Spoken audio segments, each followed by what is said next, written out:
Welcome to the Where Shall We Meet podcast.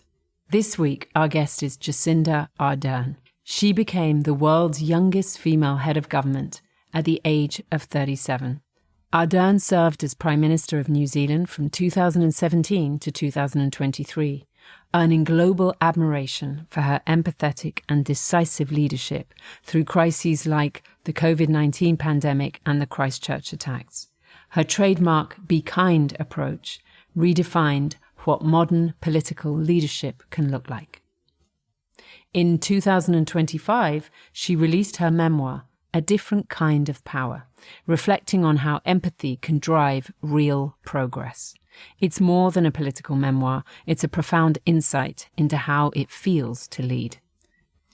Since leaving office, Ardern has turned her focus to global initiatives on climate action, online safety, and compassionate leadership. She's a senior fellow at Harvard's Kennedy School, a distinguished fellow of the Oxford University's Blavatnik School of Government, and a trustee of Prince William's Earthshot Prize, continuing her work to inspire change on the world stage. She was recently made a Dame Grand Companion of the New Zealand's Order of Merit, a fitting recognition for a leader whose grace and humanity have left a lasting mark far beyond her time in office. We talk about a kinder definition of leadership, media's new incentives, changing the culture of engagement, taking money out of politics, the dangerous loss of nuance, caring is more important than caring about politics, allowing politicians to change their minds, buying back guns from civilians. Let's do this. Hi, this is Umida Stari. And Natasha McElhone. And with us today we have Jacinda Ardern. Jacinda, it's so great to have you. Thank you for having me. We're going to talk about leadership today. And as such, we feel there's no better way to start this than you defining to us what good leadership is for you. That's a great question because, you know, when I was young, I was really hesitant to adopt the idea of being a leader, even when I was in, student council or in these roles that were clearly defined by the fact that they were meant to be leadership within the student body. And I wonder if that's because first and foremost for me, an important part of leadership is humility. And that's probably because for me, I couple leadership with a sense of public service and a sense of responsibility and duty of care. I'm also a big believer in the notion of empathetic leadership. And whilst it's a theme I talk about a lot, I'm really aware that it's something that we tend to frame more within a corporate worldview. Why is empathetic leadership good for productivity? Why is it good for business? Why is it good for the culture of an organization? Many of those features I think we should draw out for political leadership generally. I subscribe to the view that people-centered leadership, that building consensus is what we need more of in these political times, but also just bringing our own humanity, being willing to be human in a role, own up to mistakes, and in turn, I hope, get a little bit more grace from those whom we lead on behalf of. Yeah, that's quite important words now. Yeah, and pretty much all absent. I mean, it is a difficult time for politics. It's a difficult time to be in politics, and Indeed. For lots of reasons. Yeah. You touch on the point, and I think this is something that we were wrestling with as we were preparing for this, is that a lot of the things that you represented in your leadership stint seem to be a bit absent in the West. So let me kind of rephrase that.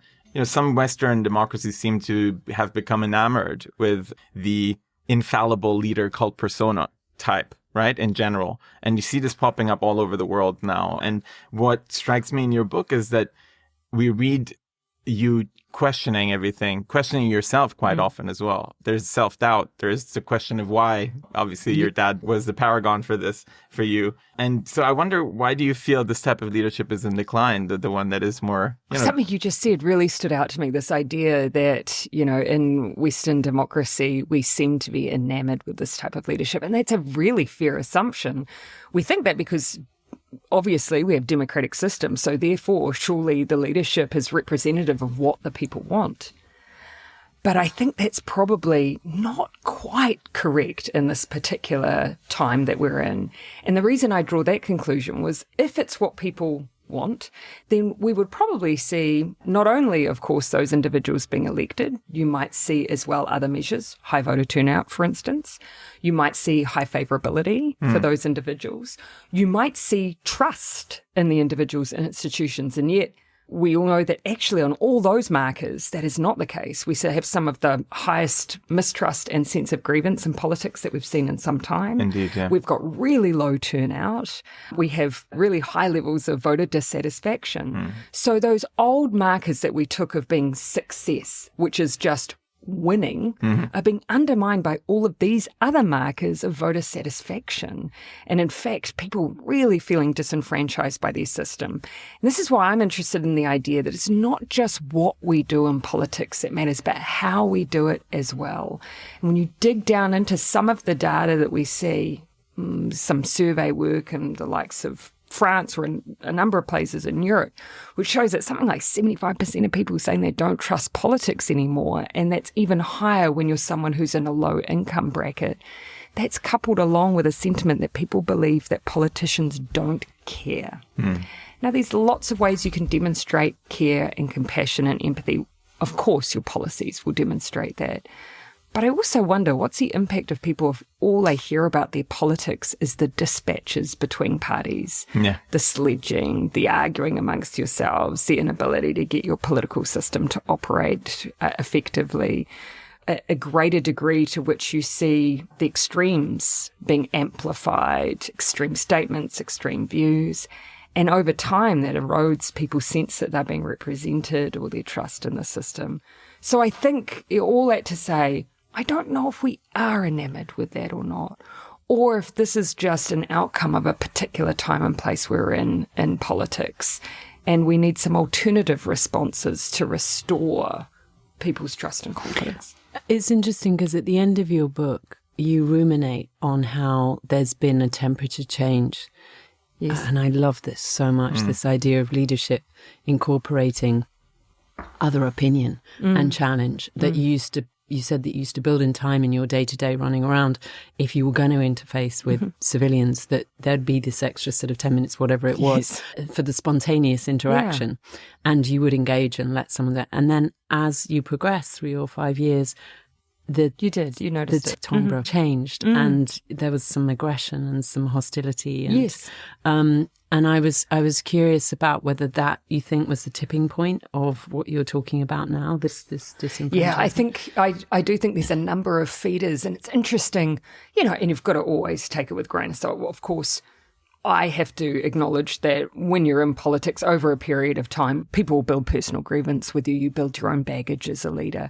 So I say none of this to disclaim or disown what was just actually what you build naturally over time. And I or kind of fatigue of and I take risk. It's not to say were it not for these circumstances, I would have had zero grievance. Not at all. But what I noticed over time was that the way that we would feel was acceptable, okay, to express that aggression was changing. I think people in New Zealand we've always been quick to debate.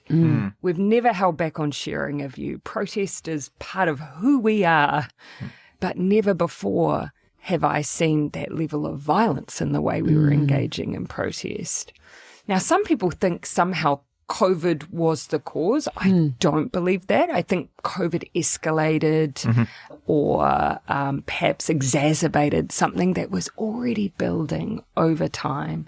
Now, I'm not an academic. I haven't done great amounts of research on this, but it feels to me that we've built over time greater binary thinking, a tendency to kind of take a particular perspective and to rule out looking at the other person's worldview. And so once you've decided that your perspective is good and the other perspective is evil, that's when it's easier to dehumanize the other person and to engage in what Edelman's surveys picks up as hostile acts, which could be anything from the dissemination of disinformation or the vandalism of public property or abuse online. And we see all of these markers, and they coincide, though, interestingly, with that growing sense of grievance. Right.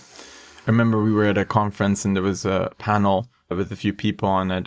There's a gentleman from the the Moral Reform. Maids one. Exactly. Yeah. Yeah. There was a gentleman from the Reform Party and there was another person. So both of them were suggesting that voters have now become identity first voters and then economic voters second. I wonder if you believe that too. It's really interesting when you start segmenting some of those voter groups, because I think if you take a pure, they're an identity voter, you probably make an assumption that someone's made that vote based on the value set rather than the policy prescription. Right. And after the EU elections, not so long ago, Data Praxis did some analysis of those who had voted more for those, what we'd identify as populist parties, Right. shifted their vote towards populist parties, and found that actually the majority of them didn't do it because of what we would have seen as that identity style of thing, which was kind of the anti-migration, Exactly. kind of more, some extreme ends, of course, what some people would describe as racist policy.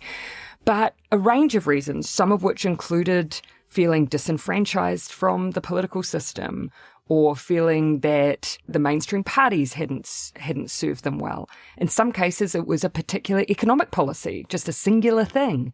So I actually think that when you dig down into those data groups, we see a range of reasons. And the incorrect assumption would be that it's solely because of that value that that group represents. I think it's wrong to run around and say, that block of voters are all entirely bigoted, for instance. Exactly. Yeah. Because I think it's much more complicated than that. Yeah, we contain multitudes. I mean, that's really the reality of it. And when you are quite nuanced and look at politics properly, like every person that you've met probably also had some opposing views about certain things within them. Nobody is like a completely myopic voter in any shape or form. And I think we've probably lost sight of this, even politicians themselves. I mean, they ultimately belong to political parties because generally they're aligned with that value set, but there'll be individual policies they won't agree with.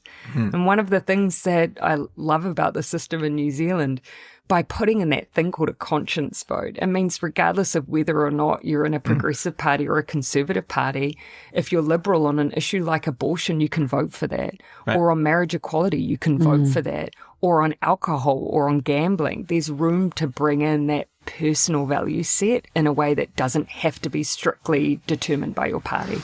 And I was thinking about you being able to hold, well, then in my mind, they're actually not contradictory value systems. But if you are subscribing to, let's say, a certain religion or, as you say, party politics, that you are meant, because you're in this party, you're meant to think this and this and this as well. Yes. And you were able to hold what some people might regard as quite conservative value systems with something that was very progressive until there must have come a sort of powder keg moment where it wasn't possible to hold those two things. And so you decided to break away from organized religion in the way that, and so that you could be presumably more flexible and incorporate other people's views into your policies. Not have the discomfort in my brain anymore.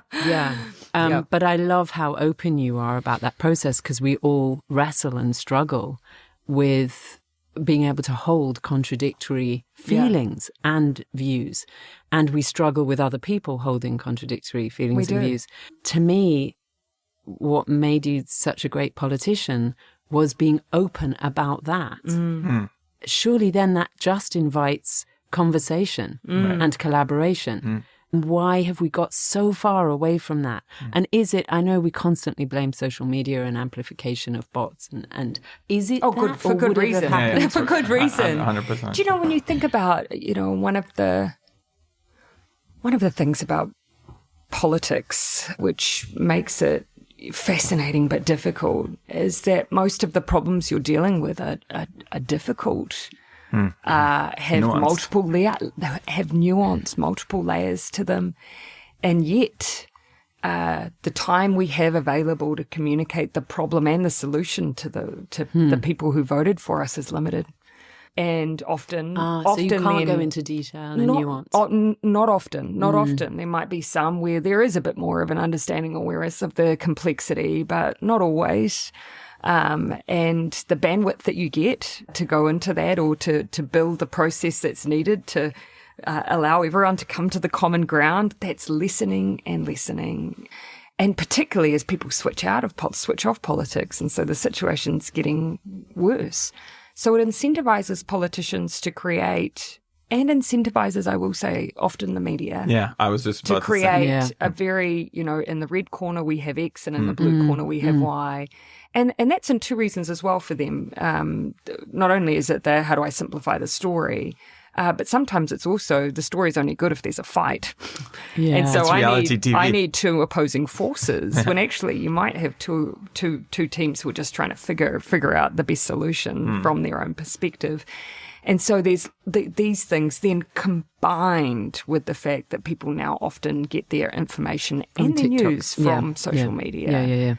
And so all of the incentives now are wrong. The incentives now, if media do want engagement, and I don't blame them for this is really tough. Yeah. It used to be that, of course, it would just be if someone bought a newspaper, that was their measure of commercial success. Now they can distill it down to the individual click on an article, and not just that, how many seconds someone read into that article. They know what headlines attract people, and they're therefore incentivized to build more of those headlines. Politicians, on the other hand, their incentive is to be known, to be seen to be working, to be recognised as doing their jobs, to have name recognition. And if their old version of getting that is media coverage, then we're all incentivized to be operating in a pretty inflammatory way. And no wonder voters then, they read it, but it doesn't mean they enjoy seeing what they're seeing. Yeah, and it triggers parts of their brain that is also not really sustainable over time, right? It feels to me that most of progress in civilization has come due to coordination, as a matter of fact, right? And somehow we've regressed to the gladiatorial combat of the Colosseum in many ways in all of these arenas. And we believe that has to be now the way that we make progress in some shape or form. Yes. And it feels so backwards because it speaks to the very primal parts of ourselves rather than I'd say neocortex or higher. Amygdala. Yeah, exactly. It's the lizard brain in a way, that part of it. And I understand when people are feel disenfranchised, they want to point fingers and they want things to change, right? And there's drastic measures that they want to see. And I understand that. But how do we break the cycle? You address the media here. I do think that there's a big problem there, right? Yeah. And again, I say it without blame because it's, they're in a really difficult position. But we are reliant on them. That is the conduit for our information. I mean, as a citizen, that's how I get my information. Yes. And, for the most part, there's still a group of people who trust that as a source of information. And we want to continue to encourage it as a trusted source of information. Their job was to critique the job I did. And, if we unfortunately instead have a critique of what we did solely opposition parties, everyone brings their own bias in that situation. They were the media is our third party assessor on behalf of the public. To hold to account. So that importance of the fourth estate is so important. Exactly. Yeah, fourth Absolutely. So, yes. There's this beautiful, and sorry, I'm probably now throwing us off course, but... Do your thing. I love how many folded pages and scribbles you've got in there. Like, I feel like as a textbook, I've really done well.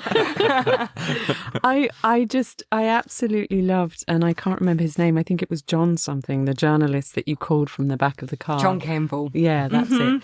How eroded is that obviously very trusted relationship you had with that journalist? And you'd spoken to him on your way to become Prime Minister. And then as you were stepping down, you also had a very open and emotional conversation with him.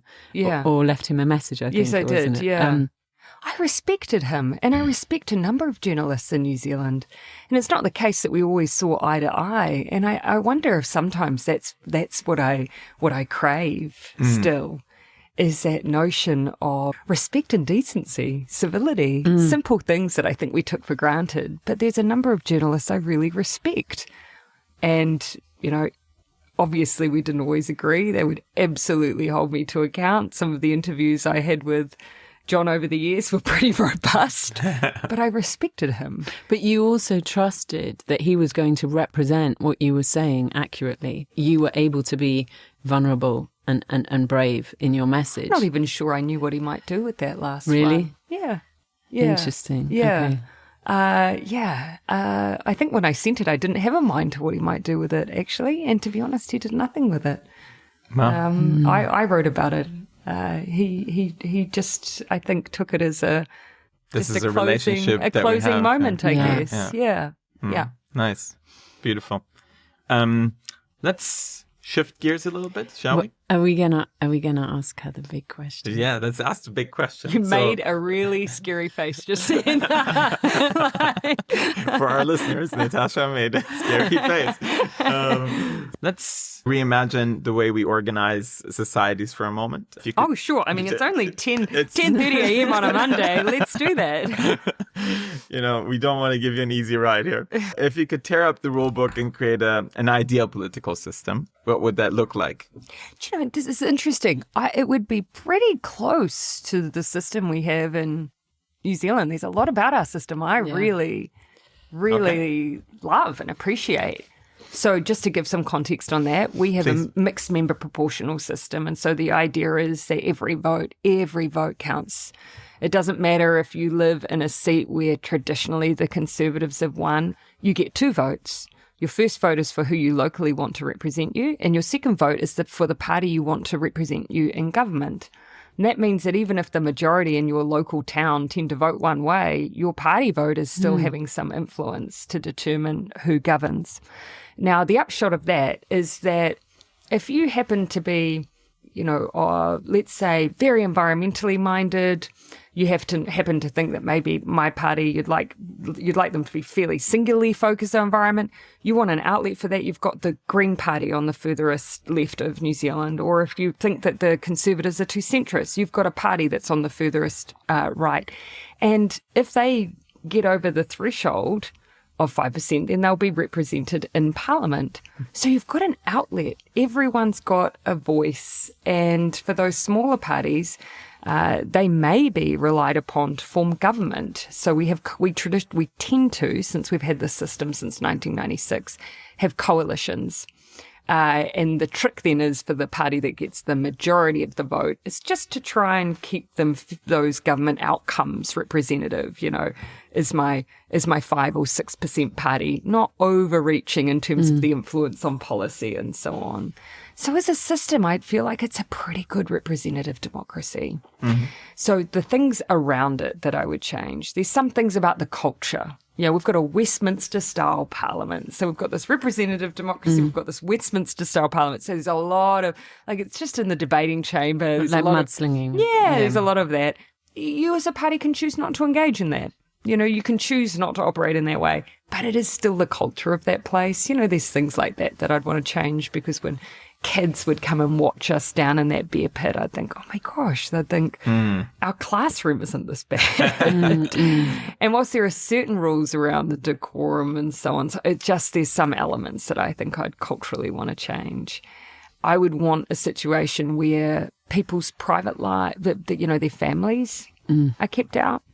It used to be that way in politics, probably actually here as well. But in New Zealand, it used to be the case that you didn't talk about politicians' kids or their relationships. So, you stuck to, you played the ball, not the man, is what we used to call it. But that's changed over time, and I'd like to roll that back about the system. I would love a situation where we had that time and that space where, the media cycle is not, the 6 o'clock news and then the morning paper. Yeah. But when it was the 6 o'clock news and the morning paper, the media weren't trying to make news, because now that they have such a rolling, they try and create the news. Yeah, and so that's when you get the whole, let's just pop quiz that politician and catch them out on a thing. And that actually doesn't take us anywhere. So I'd love us to have more of the time and the space on issues without having to, because when you make a fast decision, sometimes it's a bad decision. So all these are more nuanced cultural things that I think I would like to see change. And you don't have mandatory voting in New Zealand, do you? No, we have the requirement to be on the electoral roll, but not mandatory voting. Australia does, but we do not. And what do you feel about that? I don't really feel we have the need for it in New Zealand, and so I've never advocated for that. We still have relatively high voter turnout. Yeah. What about the measure for success for the system? right now GDP is seems very outdated, right? yeah. As a measure So of there's success. a couple of measures of success. I would include actually whether people to show up to vote. Right. I do consider that that's a measure of voter engagement. Yeah. It's a degree to whether people feel, disenfranchised or not. In our local elections, it can be pretty low. It can be something like 40%. Yeah. But that's not that far off what federal elections in the United States. So I take that as a measure. I take kind of the satisfaction measures that you get in general polling sometimes as being really important. Measures of successful government themselves. There are those that the commentators use. And because they're benchmarked and they're internationally applicable, of course, GDP is widely used. But our view was, sure, of course, let's use that. But it doesn't give us a sense of well-being in the round. And surely the success of a nation in this day and age should also be the well-being of its people. Our view is your population healthy and well? Is their mental well-being strong? Environmentally, is your growth causing environmental damage? Are you doing your part on climate change? In our minds, these were all factors we should take into account. So that's why we created the wellbeing budget, a way to keep a measure of these things. And we put some specific measures, for instance, around child poverty. So our view was, in a relatively wealthy society, if you've got significant inequality and children are experiencing it, then that's a sign that that all is not well. But also, if your measurement doesn't even include unpaid workers who are raising kids, let's say, or domestic. Oh yeah, there's work, lots of problems with GDP. or most of the wealth is in the hands of the top 1%. Yeah. How can it be a measure? Oh yeah, it's very flawed. It was Robert F. Kennedy who said GDP measures everything. Measures just about everything except that which makes life worthwhile. It's a great quote. Yeah. I think there used to be that saying that if you married your cleaner, then GDP went down, and it's all of these issues with that as a singular form of a measurement of success. I think a great example in New Zealand as well is that it feels that money in politics is not a big factor. Right? Yeah. Maybe you want to talk a little bit about that. True. Because it's a really big issue of special interests now dominating many of the political processes. We will get stories about that, but the fact that there's transparency around, when someone's given a donation and someone might perceive that's had some influence, we have that level of transparency relative to other countries. It's at a much lower level. So yes, I think we've probably got the measures that add a layer of protection there. What we also have is, I think, a pretty accessible democracy. So in order to run in a seat, your campaign limit on how much you can spend on posters or on radio ads or anything that's directly about campaigning. My memory is now that it sits at about 27,000. It might have gone up now. New Zealand dollars for the campaign period. I mean, so that's just so civilized. Yeah, it's the entry point then is anyone. A different What world, I also really appreciate, having lived in the States, is you get a broadcasting allocation. So it doesn't matter if you want to spend screeds on broadcasting. You can't. You get an allotted amount of time. And you can use that time, but it means that you don't end up bombarding voters with negative electoral ads, which I just about know, other people. New Zealanders would just hate. Yeah. Yeah. You touch upon something there. The accessibility of politics obviously leads to the question, which is democracy, the representatives should be reflective of the electorate. Yeah. Right? And we have certain countries where this is not the case. Yeah. Do you think that a truly fair system requires that to be the case? I think I believe it should, yes. I mean, we always used to say that a parliament should look like the population it serves. And, we had a number of policies within our party to try and make sure that our party at least did, even if the parliament was a little slower. But while we were there, we reached a parliament that had 50% women, and we had representation from obviously Indigenous New Zealanders, our Pacifica community, our LGBTQI plus community. In my mind, again, This is to make sure that you just have better decision making, because the decision makers reflect New Zealanders, right? And it can be as simple as that. But we know that on some simple measures, like for instance gender representation, that in parliamentary democracies, women make up something like 27%. And I have a feeling that's going to get worse. Really? Because here it's much better. It's 40. Yeah. And private school. And ethnic I just representation worry. is pretty equal to society now under Starmer's government. Yes. It feels like, okay, great, now we can focus on policy. Yes. But we know, unfortunately, that the experience women in public office are having is and not just women, obviously other groups as well, is tinged with violence and abuse, particularly in the online environment. And so some are just making the decision to exclude. In fact, it's in surveys in Australia, it's been named as the #1 barrier for women's participation in public office. So, and then of course comes the financial limitations. So I do think we have to give consideration to the environment as well. And you ask anyone whether they'd want their kids to go into politics. Most parents would have some hesitation about that, and that's never great for the future career prospects of an occupation if no one wants to be there. Yeah. But there was something about your trajectory and the very kind of, this sounds derogatory, artisan approach, but I'm going to use it anyway. I'm not meaning to be derogatory, quite the opposite, that it feels like you got your hands dirty at a grassroots level, knocking on people's doors from a young age, whether it was sort of missionary work or whether it was political. You got to learn how to interface with people with maybe some hostility, with resistance, and you got to learn how to break through that.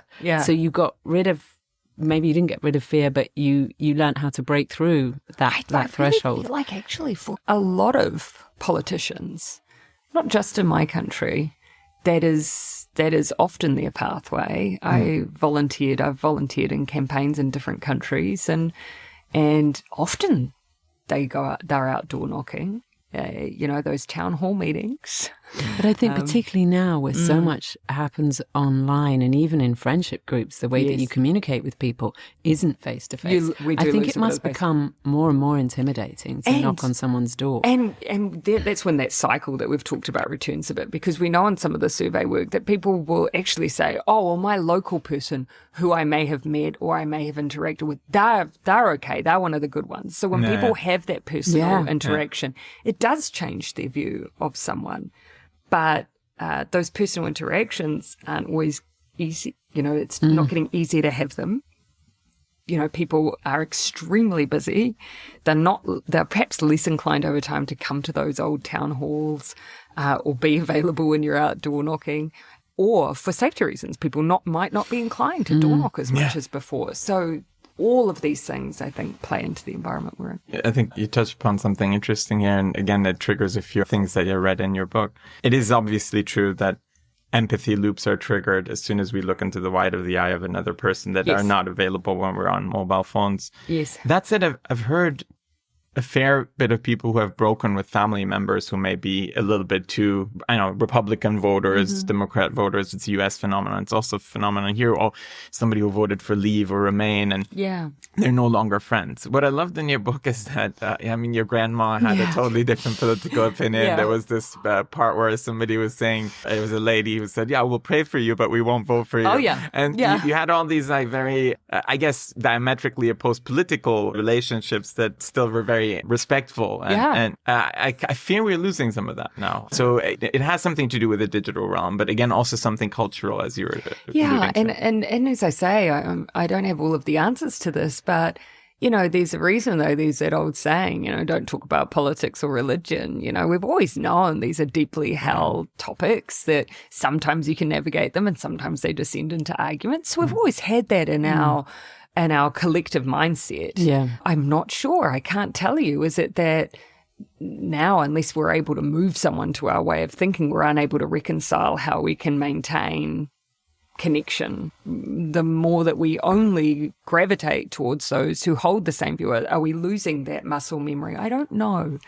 I certainly have people in my world who I don't agree with on everything. And, we have the struggle of the fact that all my views are there for everyone to see. They're well advertised. So we have to make the decision that we're just going to agree to disagree and love each other anyway, or we lose something. And that's what we're asking lots of people to try and navigate. And maybe it's that we've had a number of recent events that have forced others to put out their views on their political sleeves.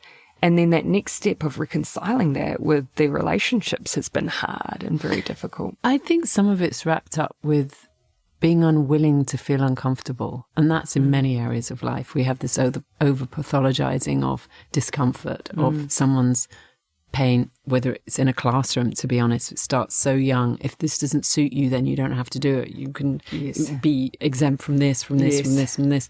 Actually, does that build resilience? Does that build a sort of open mind that gets curious about the ways other people think? If it's not the way you think and it doesn't fit in with you, then you get to discount everyone else. Even though it's really tough, of course I want to surround myself with people who think the same as me. But actually, when I get when I invite an invasion of another point of view, it's never immediate, by the way. I'm as guilty as the next person. I invade you all the time. I'm super resistant to change.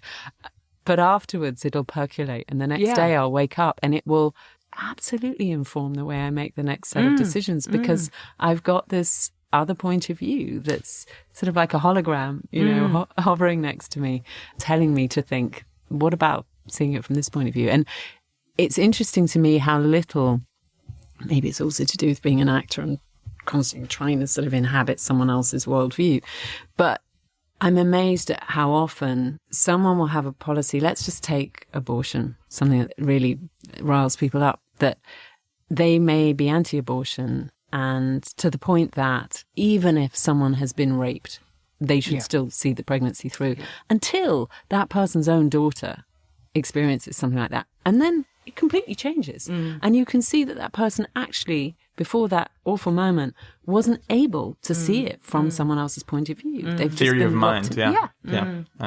I mean, it sounds as if it's not a political thing, but I think it's deeply political. But so much of our ability to shift mindsets or to be open or to at least empathize with someone's view or to seek to understand someone's alternative perspective. And it doesn't mean you change yours necessarily, but it might mean the way that you react in a situation may be different. So much of it's based on that human connection, knowing someone who holds a different view or interacting with someone who comes from a different background, or so much of it comes down to just basic human interaction and connectedness. And we are living in a world where that is, there's less of that. There is. And so I do think that's a really big part of it. And I think the other is just the conditions in which we engage, the manner, the fact that, I think there are some things I will just flat out say I totally disagree with that way of being. And that is anytime someone thinks that their engagement, that their perspective justifies violence, I'm so right on this that I'm willing to engage in political violence. I don't care what political perspective you're coming from or your motivation. I will disagree with that because those conditions are also making it more difficult to rebuild that human connection and engagement. So the conditions matter as well. I agree, and I think the backdrop here, unsurprisingly, is that the world that we live in is louder than it's ever been, right? So your cortex is continuously bombarded. Anything cognitive requires calories to burn. You're constantly burnt out. Yes. And then all of a sudden now you also have to deal with somebody's different opinion from you, even though your tendency as, a primate that was in tribal society is to look for in-group. Yeah. And so if you don't have the energy to put up with actually having to listen to somebody else's argument, nuance, and have the energy for the empathy to bring up to actually talk to someone, then you just will regress and you'll go to the in group because that's more comfortable. You don't have the energy to deal with that. I guess why I feel so much sympathy for this. I just think everyone's just so overwhelmed. Yeah. Well, also I think we worry about what others think.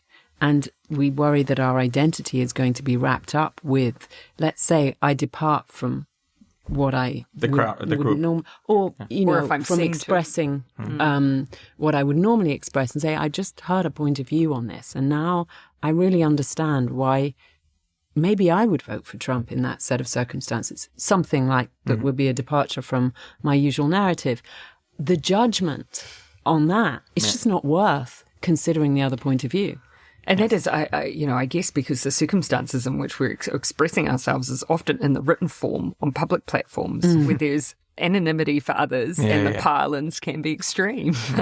And you think about some of the things that might be said flippantly in conversation as part of conversation and dialogue versus, and which has, some contextualization versus the online environment. Yeah. And so it's no wonder, I guess, we end up in an environment with cancel culture and people being afraid to speak their mind and so on. And so all of these things, and here we are. Yeah, it's a big topic to cover or to figure out. Now, let me ask you, in an ideal society, do you think that everybody would have the civic responsibility to care about politics? No. Okay. Tell me why. I would trade caring about politics with people just caring. Yes, show up to vote. I don't want a situation where people don't use their voice. Mm-hmm. But would I be upset if someone, wasn't engaged in every political debate, wasn't jumping in or climbing in on everything? Actually, people elect us to do a job because they are picking you because they believe that you have the same set of values, and that because they do not have the time, capacity, or access to the same information, resource, data, experts, they are vesting in us their trust and faith that we will make the best possible decisions on their behalf. So that is our job to go and do that. Yeah. So if they're not engaging in that on a daily basis, I'm not upset by that. I'd be more upset, though, if they just didn't care about the world around them in between times. Right. So care about whether you're doing your bit for the environment. Care about whether your neighbour's okay. Community. Whether or not you're looking out for your community. That just empathy rather than specifically being completely across politics. I think that's a great response. If everyone deeply was vested in politics, that might be quite an aggressive environment as well. This is actually what I feel we're going through right now, because it's so easy to express yourself about politics. And maybe when you don't really trust... politics. No, it's not. It's not politics. And maybe when you don't trust the people that you've elected to take out those duties on your behalf, then the engagement changes as well.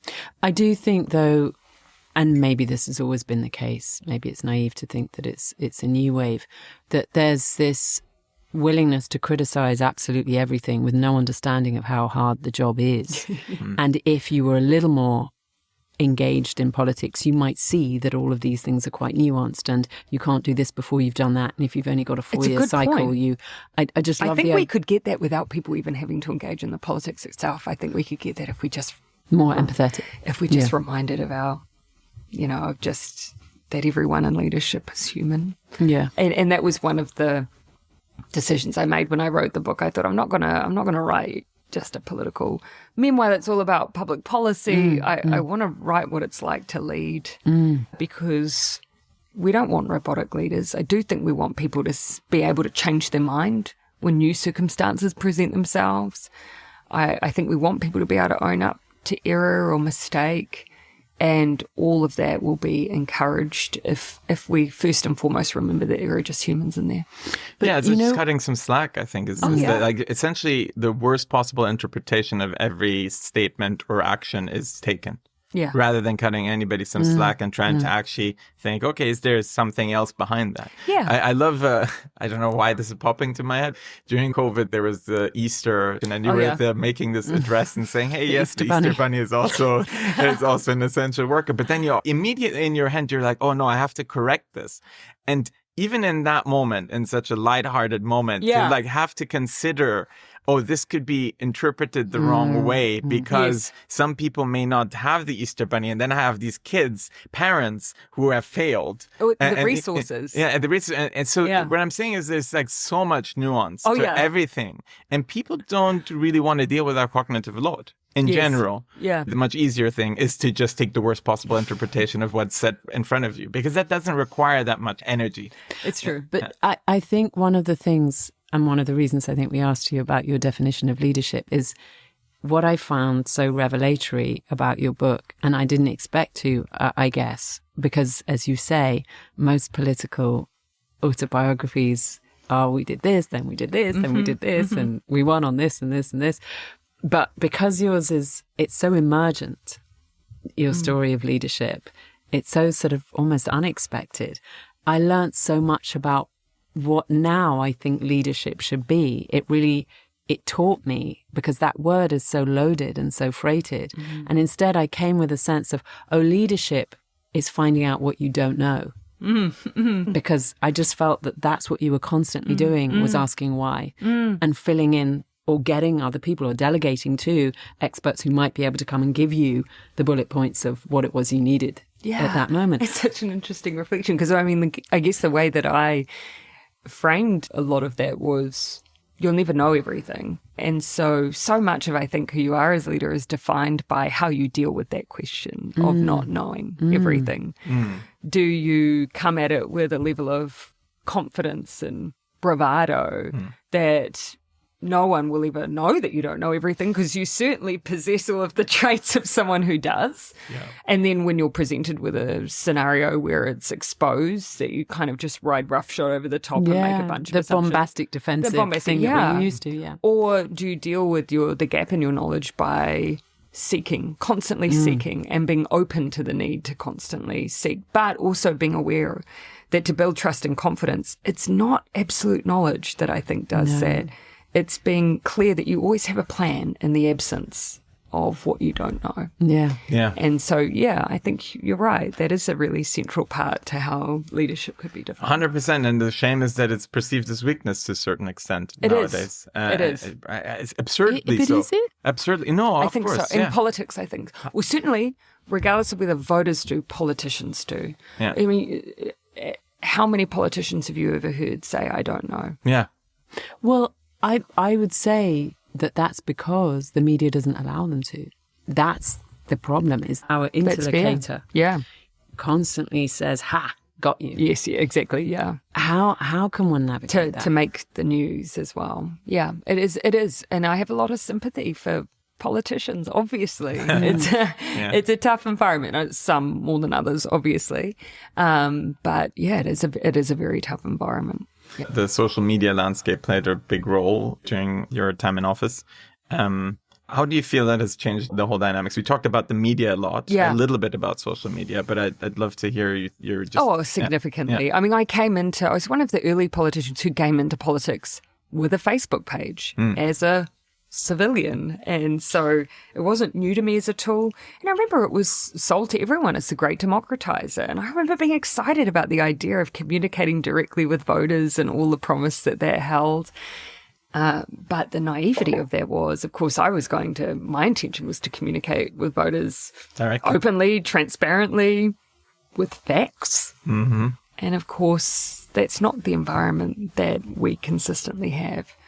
So I don't think that enough thought has been given to an environment where, particularly if you're someone who's of a generation where what is written is true, and no judgment in that, it's a significant mind shift to bring a cynical perspective or a curiosity to everything you read and experience. But that's what we're now asking of this current generation. Yeah. They literally can't believe not only what they read, but what they see. And that's a big transition that we are currently making. Yeah. And so social media has heightened that, and that role of disinformation, I think we've not yet grappled with the impact it has on a healthy democracy. Yeah. It is true. For an uplifting subject, what do we have? We should end with something more. So actually, tell us, since you've left office, what have you been up to? You've left New Zealand. Are you actually based in London now? Where are you based? Just here for a few months. Yeah. And also, we haven't even said the title of this fantastic that's book. My fault. A different kind of power. A different kind of power, yeah. I came up with many titles until we landed on that one. I just wanted to have run. Just run. Let's do it. Would have been good, right? Oh, yes. Well, let's do this. Now I work on I guess I work on issues where I feel like I can be useful. So I'm still the patron for the Christchurch Call to Action, which works on violent extremism and terrorism online.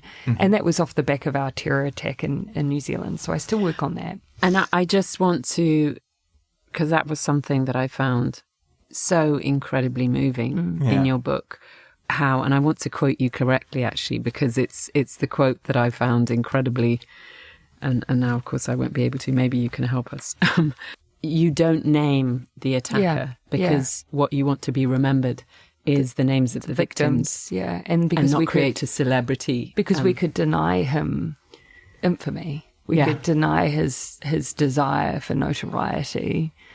And that if we wanted to keep the focus on the victims, then we should speak only about them, not the person who took their lives. And that felt to me like, just such a obvious thing to do. And I also hated the way that amongst that group of white supremacists, they would name each other. They would scrawl each other's atrocities on their weapons. And I've since learned from this incredible person called Dame Louise Richardson. She specialises, she's Irish, she's an academic, and she specialises in terrorism. And she says that people who engage in these acts, they seek three things. They seek, revenge or vengeance somehow on the act itself. They seek notoriety and they seek a reaction. You can't, once they've done their heinous crime, you can then deny them the second two. And that's what New Zealanders did. So powerful. It's so powerful and so simple. It is. Yeah. And the denying the reaction, that's where I think you've seen a range of different responses over time to these acts by radicalized individuals. And I think we must always keep them in the frame that they are radicalized individuals. Yeah. But how did you stop the media? Because what happens after every one of these kinds of atrocities, large or small, is have we named the perpetrator? Yeah. We're about to name the perpetrator. It's just this demand for, I don't even know what it is. Yeah, I think almost there's this, who did this and why? Yeah. People immediately have that really instinctive human reaction. And, he was named, but I think there was a difference between almost people hearing the name and knowing that it had no meaning to them, to then make the decision that actually that was that beyond that, there was no need for it to be a name that was etched in people's memories. And I do wonder if you asked a New Zealander if they could even name him. Well, that's success. But they could I'd say they could name the mosques. They could name the people who were harmed, the number of lives, so we can deny them that. Yeah. But we should also, I think, be on a mission to understand radicalization, how it happens, to really try and prevent it in the future. And that's the work you do. Yeah, it is part of the work that we do. We look at the online environment and how people are radicalized, and because the person in our situation claims at least to have been radicalized on YouTube. So that is part of the work that we do. I also work on climate change because obviously I enjoy working on all the existential threats to mankind. Yes, the Earthshot Prize. I'm also doing some work on COP this year on behalf of Ocean. Are you going to Brazil? I am. Yeah.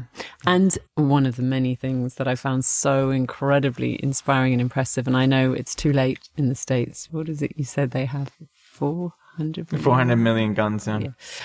So it's probably not going to happen anytime soon. But how you managed to change gun policy in 10 days, was it? Yeah, from the time we introduced that legislation, and I put so much of that down to the, New Zealanders are such a pragmatic people. And I think this is also one of the points I always try and make about empathetic leadership.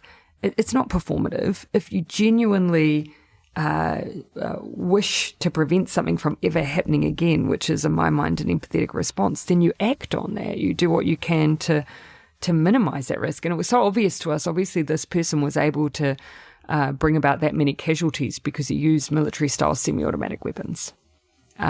That's how he took 51 lives. Absurd. And the fact that he was able to obtain those as easily as he was. Yes, he modified them illegally, but he still obtained them legally. I think New Zealanders had an expectation that we would move on that. And we have relatively high gun ownership in New Zealand because we have pests and we're, rural and farming communities. But people accepted that you don't need and you don't need a military-style semi-automatic to go duck hunting. And what's so interesting is that it wasn't taken or seen as a personal infringement on their liberty, as an infringement upon their personal liberty, as it seems to be read in America. It's about you're trying to rob me of a right. I do think there's a different perspective on gun ownership as well in New Zealand. Perhaps, I can only say I think New Zealanders see it as a responsibility. Rather than perhaps that rights framework. But also, we came at it with a zero blame mentality. If you own one of those guns, it was because it was legal to do so. And so, yes, we're banning them, but we'll buy them back. Yeah. We'll compensate you for the fact we're doing this. Yeah. And I like that you were actually asking hunters / I remember this as part of your book when you're talking with people. Trying to figure out what to do with pump action shotguns. 10 or 5 shot. 10 or 5 shot. Yeah, I remember that. Yeah. That was really... all policy has these niggly little bits you've got to figure out. And you go to the people who know. It's like citizens' assembly style. Yeah. Jacinda, I really loved reading your book and listening to you, actually. As a matter of fact, your leadership is one that is at least very dear to me in what it represents, and it is the type of leadership that I think everybody should aspire to. Thanks for being that example. Thank you. Appreciate that, and thanks for taking the time. Thank you so much for making the time for us. I absolutely loved your book. It's everyone's Christmas present this year. Oh, thank you so much. That's so kind. Happy to sign them if you want. Thanks so much. Thanks.